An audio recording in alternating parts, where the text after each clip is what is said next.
Şevvalcanın şevvalcanlarını bak toyda katlaştık.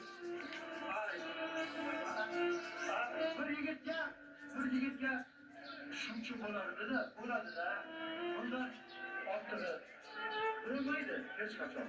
Islomjon, shu skriptani ham rasmga tushirib, videoga tushirsangiz, sharik ravishda iloji bo'lsa.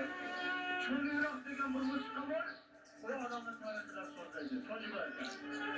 Odamlar kerak ekan, agar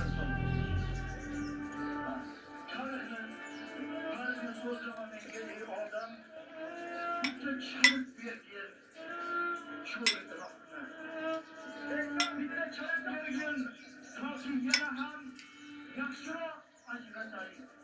Qorani, oqni.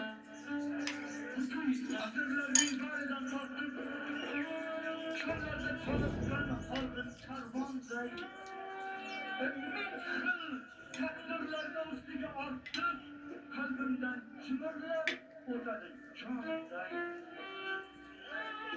Tarixning eng olis qatlamlarida armonda uxlagan orzu alamlar dunyo manglayiga ajib tushirgan dardni, qarilikni Tojiboyga yarashgan yoshlar.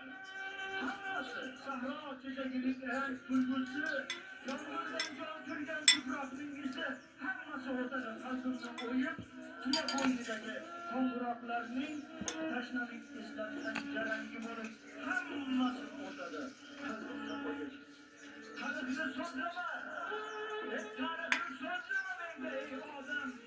Bitta chalib bergin Islomjon, cho'liroqni bitta chalib bergin toki yana ham yaxshiroq ajratay. Qorani, oqni, haddidan oshganga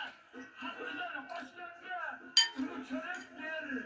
Do'stlar diydorini g'animat bilmay san'atga shoshganga uni